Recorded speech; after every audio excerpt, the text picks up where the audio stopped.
जी हाँ दोस्तों, नमस्कार। स्वागत है आपका लॉ गाइड में। तो आज हम लोग बात करने वाले हैं जो यूनिट 3 में जो कुछ टॉपिक्स बचे हुए थे, आज हम लोग उसको डिस्कस करने वाले हैं।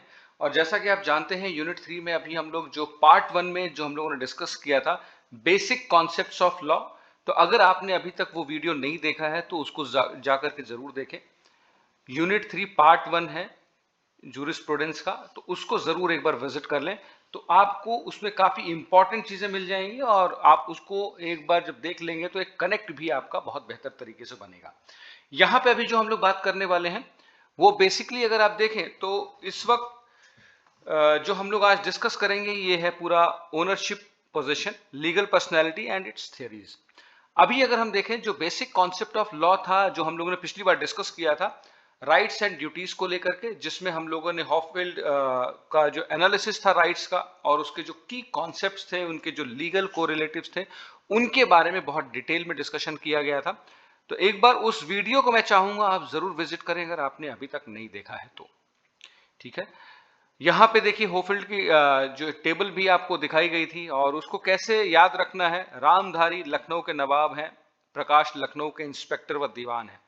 तो ये किस तरीके से है, इसके लिए आप जरूर वो वीडियो देखें। क्रिटिसिज्म क्या था होफील्ड की एनालिसिस में, जो की क्रिटिक्स देने वाले थे जूलियस स्टोन और आर पाउंड, इनके बारे में पूरा दिया हुआ पूरा डिस्कशन किया गया था। थियरीज ऑफ जो राइट्स थी, जैसे मेन जो थियरीज थी विल थियरी और इंटरेस्ट थियरी, इसको भी डिस्कशन में पूरा डिस्कस किया गया था। और जो विल थियरी के जो सपोर्टर्स थे जैसे हेगल जी, कैंट जी और ह्यूमे जी, तो इनके बारे में पूरा बताया गया था। जो उनके मेन पॉइंट्स थे उसको डिस्कस किया गया था। इंटरेस्ट थियरी के बारे में जैसे ज्यूरिस्ट हायरिंग साहब ने जो इनको फेवर किया था, उसके जो की पॉइंट्स थे उसको बताया गया था। ठीक है, और इसके बाद अगर आप देखें जो इसमें की कह लीजिए कि क्रिटिसिज्म था, उसको लेकर के भी डिस्कशन हुआ था। क्लासिफिकेशन क्या था लीगल राइट्स का, जो उनके बहुत सारे अलग अलग तरीके के जो राइट्स हैं उसको लेकर के पूरा डिस्कशन हुआ था। यहां पे अगर आप देखें तो इसको एक एक डिस्कशन को हम लोगों ने डिस्कस किया था। तो अगर आपने अभी तक वीडियो नहीं देखा है तो एक बार जरूर उसको देख लें और उसके बाद आप ये वीडियो देखेंगे तो आपको ये अच्छे तरीके से समझ में आएगा और आप एक कनेक्ट बना पाएंगे। तो आज जो हम लोग डिस्कस करने वाले हैं वो है पोजीशन।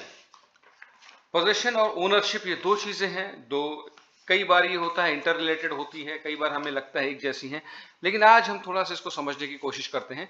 जो कि सैलमन साहब ने जो बोला है इसके बारे में, it's basically a fundamental interaction between man and object.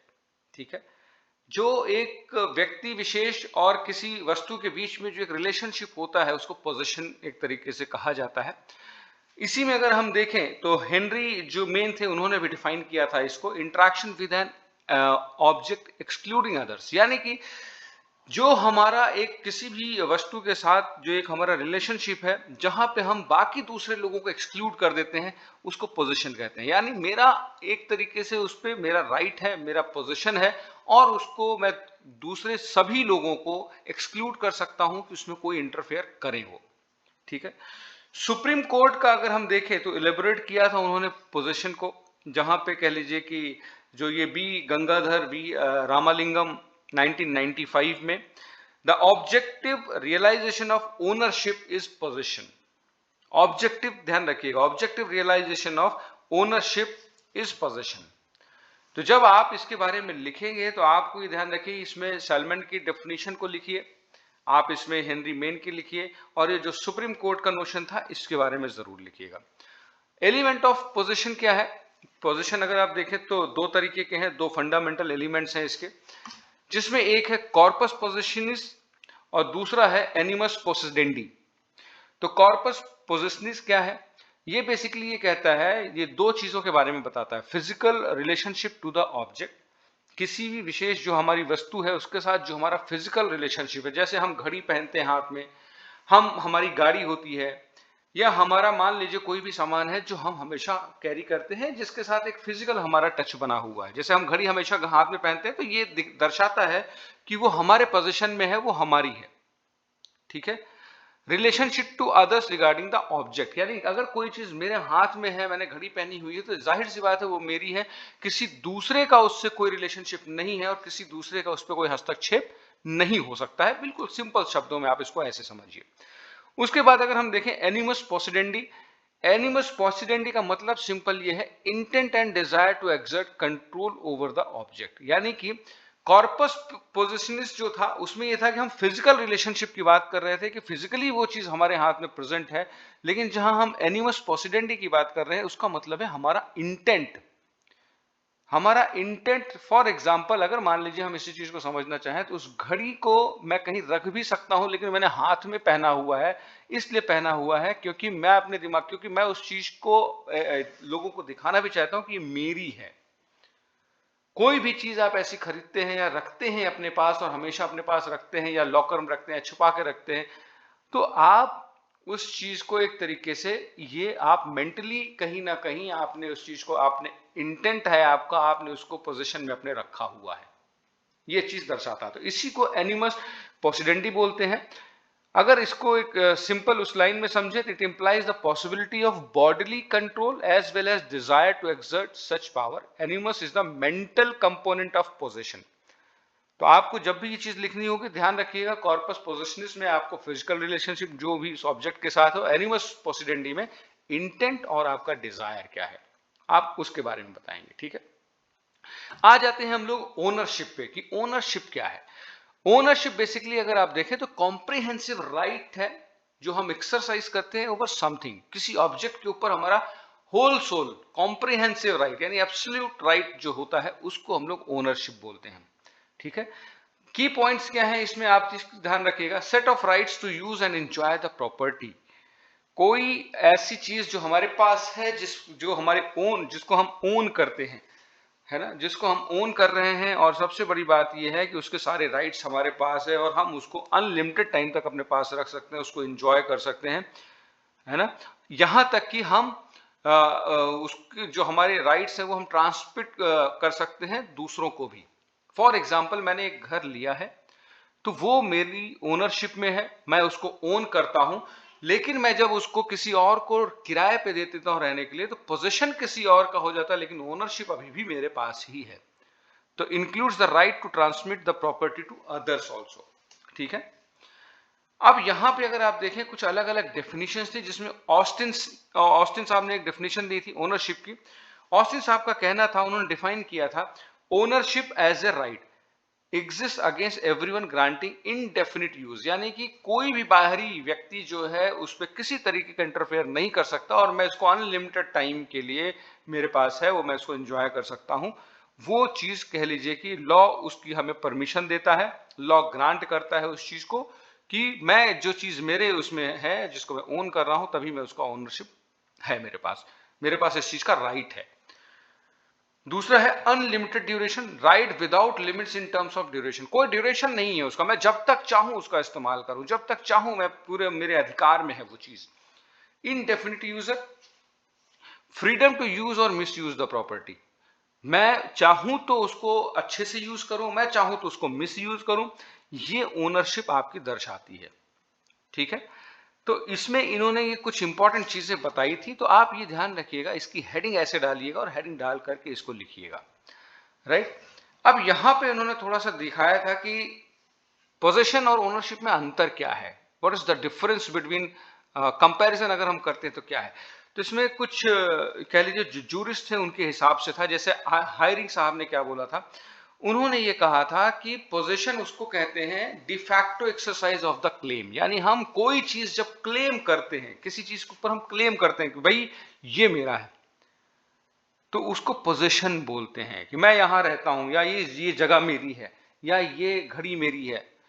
लेकिन अगर ओनरशिप की बात करें तो इसका recognition of the claim, recognition of the claim मतलब मेरे पास पूरा प्रूफ है, मेरे पास सारे डॉक्यूमेंट्स हैं और उस चीज को जो लीगल है, लॉ है, उसको रिकॉग्नाइज कर रहा है कि ये इसके ओनर है। सैलमेंट्स जी का जो व्यू था इसमें, उनका ये कहना था ओनरशिप के बारे में, claim protected and recognised by law, यानी कि उसका जो ओनरशिप तभी मानी जाएगी जब वो पूरी तरीके से एज पर लॉ प्रोटेक्टेड है और उसको लॉ रिकॉग्नाइज भी करता है। A person is the owner of a thing when his claim receives protection and recognition from the law, but possession की अगर मैं बात करूं तो it may not be legally recognised और प्रोटेक्टेड, क्योंकि ओनर तो कोई और है, पोजीशन में किसी के भी हो सकती है कोई चीज, लेकिन ओनर कौन है, उसको सिर्फ ये क्लेम प्रोटेक्टेड और रिकॉग्निशन मिलता है, लेकिन पोजीशन में it may not be legally recognised और प्रोटेक्टेड। भाई किसी ने कोई चीज अपने हाथ में रखी हुई है तो आप तो समझेंगे उसके पोजीशन में है, ये हो सकता है वो उस चीज का ओनर ना हो। मैंने घड़ी किसी और की लगा रखी, हो सकता है घड़ी मेरी नहीं है, ओनर कोई और है, लेकिन पोजीशन में मेरे हो सकती है वो। तो इस चीज को ध्यान दीजिएगा। तो यहां पे हायरिंग और सैलमन जी का जो व्यू था वो बड़ा ही क्लियर था। यहां पे देखें अगर आप, तो अभी बात हो रही है लीगल, अब उसके बाद जो अगला इंपॉर्टेंट टर्म आता है वो है लीगल प्रोटेक्शन। ठीक है, जो की डिफरेंसेस थे, ownership always protected by recognised by the law, possession में नॉट ऑलवेज बी प्रोटेक्टेड। कई बार हो भी सकता है और कई बार नहीं भी हो सकता है। वही क्लेम्स की अगर हम बात करें तो ओनरशिप में legally supported claim, position can be without legal recognition. ठीक है, तो ये आपको लिखना पड़ेगा उसमें जब इस तरह का आएगा। तो लीगल प्रोटेक्शन, आप ये की डिफरेंसेस बता दीजिएगा हेडिंग डाल करके, तो आपको बहुत अच्छे मार्क्स मिलेंगे। चलिए आगे हम लोग आ जाते हैं। जो सबसे इंपॉर्टेंट एक टॉपिक इसमें और रह जाता है वो है legal person and theories of corporate personality. ठीक है, लीगल पर्सन क्या होता है और उनकी थियरीज जो है, कॉर्पोरेट किसको बोलते हैं, कॉर्पोरेट पर्सनैलिटी क्या होती है। तो यहां पे समझते हैं इसका ओरिजिन कैसे हुआ। जो अगर पर्सनैलिटी की बात करें, derive from the Latin word persona, ठीक है, विच मीन्स ए मास्क वोन बाय एक्टर्स। लेकिन यहां पे हम लोग जो बात कर रहे हैं वो किसी, जैसे मुखौटा अगर हम बात करें, कोई यहाँ पे जो बात हो रही, किसी ने कोई मुखौटा लगा रखा है, लेकिन हम लोग उसकी बात नहीं कर रहे हैं। यहाँ पे जो अलग अलग ड्रामे के लिए कह लीजिए एक्टर्स लोग यूज करते हैं, पर्सोना का तो वही मतलब होता है। लेकिन यहाँ जो हम लोग बात कर रहे हैं उसमें बात कर रहे हैं कि जिस जगह पे कह लीजिए कि एक लिविंग उसकी बात हो रही है, जहां पे ह्यूमन बींग्स की बात हो रही है, एसोसिएशन की बात हो रही है, गॉड्स, आइडल्स, कारपोरेशन, इन सब की बात हो रही है। ठीक है ना, तो पर्सनैलिटी जो है एक पर्सन, जैसे हम लोग समझते हैं किसी पर्सन यानी किसी एक व्यक्ति विशेष की बात हो रही है, in the sense of a living being capable of having rights, जो अपनी राइट्स और ड्यूटीज हैं जिसकी, जो इस कैपेबल है कि अपनी राइट्स और ड्यूटीज परफॉर्म कर सकता है, जो किसी को सू कर सकता है यानी किसी के ऊपर केस कर सकता है और कोई उसके ऊपर केस कर सकता है, उसको हम लोग कहते हैं पर्सनालिटी।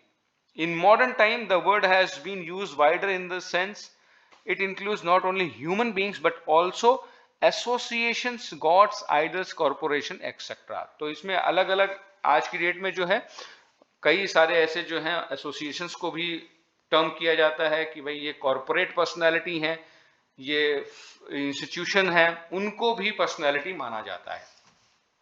ठीक है, डेफिनेशन ऑफ पर्सन, अब यहां पे देखिएगा अलग अलग लोगों ने डेफिनेशन दी हुई है।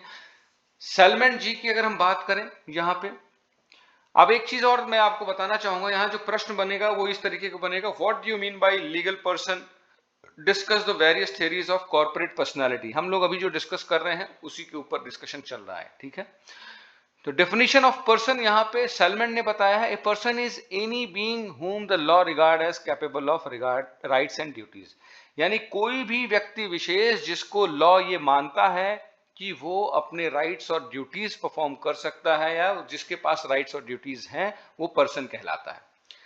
सेवनी जो कि कह लीजिए कि काफी माने जाने ज्यूरिस्ट हैं हिस्टोरिकल स्कूल के, उन्होंने क्या कहा, उन्होंने कहा कि Savigny defines the person as the object और bearer of right, person as the subject और बियरर ऑफ राइट्स, यानी कि जो एक कह लीजिए कि पर्सन एक ऐसा एक सब्जेक्ट है जिसके पास अधिकार होते हैं।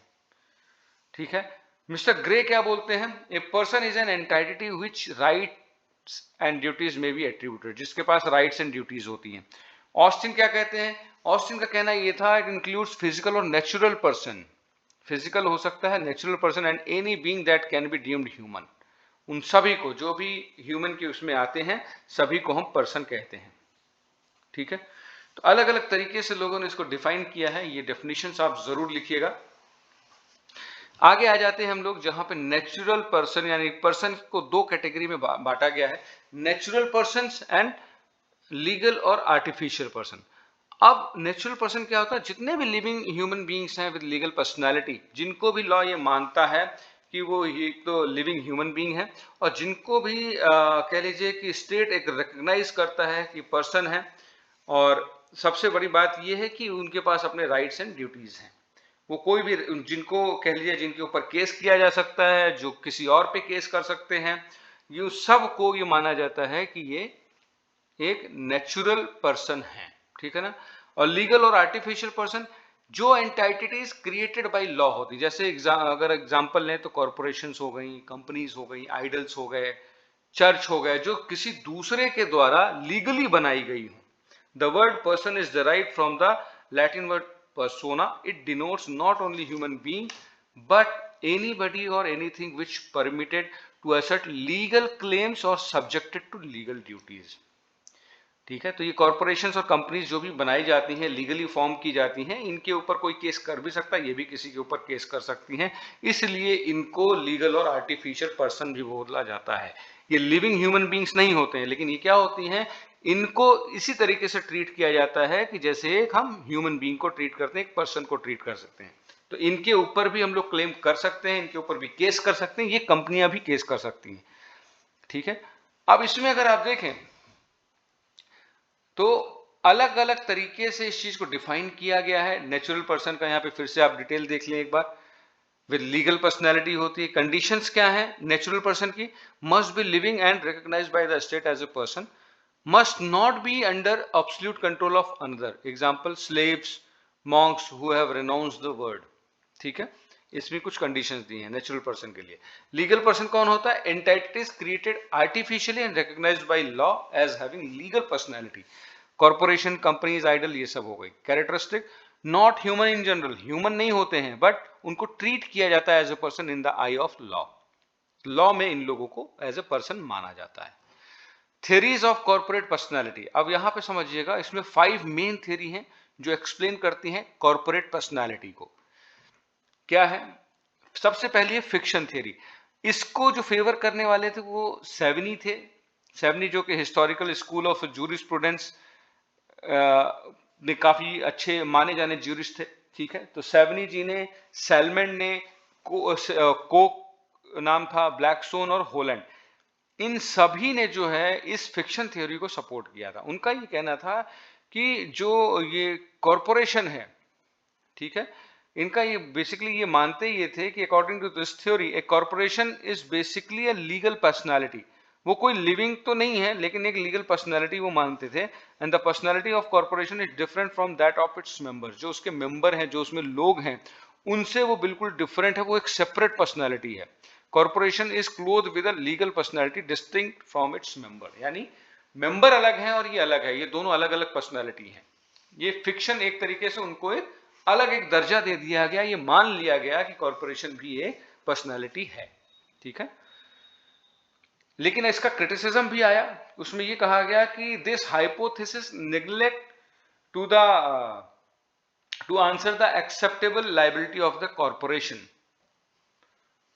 है ना। तो ये कहीं ना कहीं जो इसमें जो ये हाइपोथेसिस थी, जो ये मान लिया गया था, ये नेग्लेक्ट कर रही थी उसकी जो लाइबिलिटीज थी कॉर्पोरेशन की, उसको लेकर के कहीं ना कहीं उसको इसने नेग्लेक्ट किया था, ठीक है। इसके बाद अगर हम देखें तो रियलिस्ट थ्योरी, जिसमें गिरके साहब ने बोला था, जो इसको फेवर करते थे गिरके साहब, उनका ये कहना था कि every collective group has a real mind, will and power of action. जितने भी ये कह लीजिए कि कॉर्पोरेट एग्रीगेट होते हैं, जिसमें भी ये बहुत सारे मेंबर्स होते हैं, बहुत सारे लोग मिलकर के जो कॉर्पोरेशन को बनाते हैं, उनका एक सही सही एक रियल माइंड होता है, उनकी विल होती है, उनकी पावर ऑफ एक्शन होता है। दूसरा पॉइंट था इसमें, corporation has real existence regardless of state recognition. Corporation जो है रियल में एग्जिस्ट करती है ना। The corporate will of the corporation finds expression through the acts of its, जो उसके डायरेक्टर्स होते हैं, एम्प्लॉयज होते हैं और एजेंट्स होते हैं। तो ये एक रियल में एग्जिस्ट करती है। ऐसा नहीं है कि जैसे पिछली बार फिक्शन थ्योरी में बोला गया था कि नहीं ये कोई लिविंग नहीं है बट ये अलग एंटाइटी, ऐसा नहीं है, ये रियल में है, क्योंकि इसमें डायरेक्टर एम्प्लॉयज होते हैं और वही उसके लिए काम करते हैं। तो इनका रियल एग्जिस्टेंस है। इस चीज को लेकर के इन लोगों ने बोला था और इसमें गिरके जी का बहुत बड़ा रोल था, उन्होंने इस चीज को बहुत फेवर किया था। लेकिन इसी जगह पे अगर आप देखें तो यहाँ पे इसका एक क्रिटिसिज्म भी बनता था कि कॉर्पोरेट ये जो रियलिस्टिक थ्योरी थी, ये कॉर्पोरेट एग्रीगेट को तो बात किया इन्होंने कि ये जो group of collection of the people है वो रियल में एग्जिस्ट करता, लेकिन इन्होंने कॉर्पोरेट एज ए सोल, यानी कॉर्पोरेट ऐसा भी तो होता है कि एक व्यक्ति की भी कॉर्पोरेशन होती है, तो उसके बारे में इन्होंने बात नहीं किया था, तो वो इनकी एक लिमिटेशन थी। ठीक है, और रियलिस्ट थ्योरी को सोशियोलॉजिकल थ्योरी के नाम से भी जाना जाता है। तो कई बार आप इसको पूछा जाएगा तो आप ये भी ध्यान रखिएगा, रियलिस्ट थ्योरी को सोशियोलॉजिकल थ्योरी के बारे में भी लोग बोलते हैं इसको। ब्रैकेट थ्योरी क्या थी, इसके जो फेवर करने वाले थे वो मिस्टर हायरिंग थे। और हायरिंग क्या थे, इसकी आइडिया इनका ये था, juristic personality is a symbol to facilitate corporate operation. ठीक है, तो ब्रैकेट थ्योरी जो थी ये कहती थी, बेसिकली इसको सिंबॉलिस्ट थ्योरी भी बोलते थे, और ये जो बहुत ही नोन जर्मन जो जूरिस्ट थे हायरिंग जी, उन्होंने इसको बहुत फेवर किया था। और उनका ये कहना था कि jurist personality is only a symbol to facilitate working of the corporate bodies. Only the member of the corporation, क्योंकि ह्यूमन बींग्स ही हैं किसी कॉर्पोरेशन के member, are persons in real sense, and bracket is put around them to indicate that they are to be treated as one single unit when they form themselves into a corporation. तो जितने भी members हैं उनको एक single unit, एक bracket लगा देना चाहिए। ब्रैकेट थ्योरी इसीलिए बोला गया था कि भाई जब वो सब इंक्लूड हो गए, एक ज्यूरिस्टिक पर्सनालिटी बन गए, तो उनको एक सिंगल यूनिट की तरह ही मानना चाहिए। ठीक है, कॉर्पोरेट को। कंसेशन थ्योरी क्या थी? कंसेशन थ्योरी ये थी कि link to a sovereign state philosophy, यानी कि संप्रभुता किसी एक ने जो उससे लिंक थी basically, and the theory is basically linked with philosophy of sovereign state. It presupposes that corporation as a legal person has great importance because it is recognized by the state or law. It's a juristic personality is a concession granted by the state, यानी state ने इसको grant किया हुआ है, या जो इस तरह के जो कॉर्पोरेशन बनते हैं एक लीगल वो होते हैं। ठीक है, तो according to this theory, juristic personality is a concession granted to corporation by the state. तो इनका ये कहना था स्टेट ने मान्यता दे रखी है और ये बिल्कुल पूरी तरीके से एग्जिस्ट करती है, एक लीगल पर्सन की तरह इनको माना जाए। पर्पस थ्योरी क्या थी? ये ब्रिन्स और बार्कर जो थे इसके सपोर्टर थे, और इसमें ये कहा गया कि corporations are treated as person for specific purpose. कोई अगर खास ऐसा कुछ है, कुछ पर्पस है, तो उसके लिए कॉर्पोरेशंस को एक पर्सन की तरह ट्रीट करना चाहिए। Necessary to attribute personality to corporation to impose rights and duties. ये बहुत जरूरी है कि उनको एक पर्सनैलिटी की तरह ट्रीट किया जाए ताकि उनके ऊपर राइट्स और ड्यूटीज लगाई जा सके, है ना। तो देखिए, अब यहाँ पे अगर आप देखें सोसाइटी में तो अलग अलग थियरीज दी गई हैं, कॉर्पोरेशंस के अलग अलग राइट्स और ड्यूटीज जो उनके हैं उसको उसके बारे में बताया गया। तो यहाँ पे इस तरीके से कह लीजिए कि इन जो थियरीज हैं यहाँ पे, चाहे ये अगर हम लोग बात कर रहे थे अभी कॉर्पोरेट पर्सनालिटी की या इनकी जो डिफरेंट थियरीज थी, तो ये कहीं ना कहीं इसके बारे में पूरा बताते हैं किस तरीके से कॉर्पोरेशन काम करती है, किस तरीके से इसकी पर्सनालिटी होती है। ठीक है, तो उम्मीद है कि आपको ये क्लियर हुआ होगा, और अगर नहीं क्लियर हुआ है तो आप मैसेज जो कमेंट होते हैं उसमें जरूर लिखिए ताकि हम उसके बारे में और डिटेल में आपको वीडियो बना सकें। ठीक है, अभी हमारा सिर्फ इतना ही ऑब्जेक्टिव है कि आपका फर्स्ट सेमेस्टर बहुत अच्छे नंबरों से निकले, और अभी हम लोग यूनिट 3 कर चुके हैं। अब थोड़ा यहाँ से हम लोग फास्ट चलेंगे और फिर अभी यूनिट 4 भी कवर करेंगे, और फिर हम लोग आ जाएंगे सेकंड पेपर पे। ठीक है, तो जो मैंने आप लोगों से कमिट किया है कि नवंबर महीने में आपके मैक्सिमम पेपर मैं कंप्लीट कर दूंगा, तो मेरा फोकस वही रहेगा। ठीक है, तो आप बने रहिए, अपने लोगों को भी सब्सक्राइब करवाइए और शेयर करिए। बहुत बहुत धन्यवाद, थैंक यू सो मच।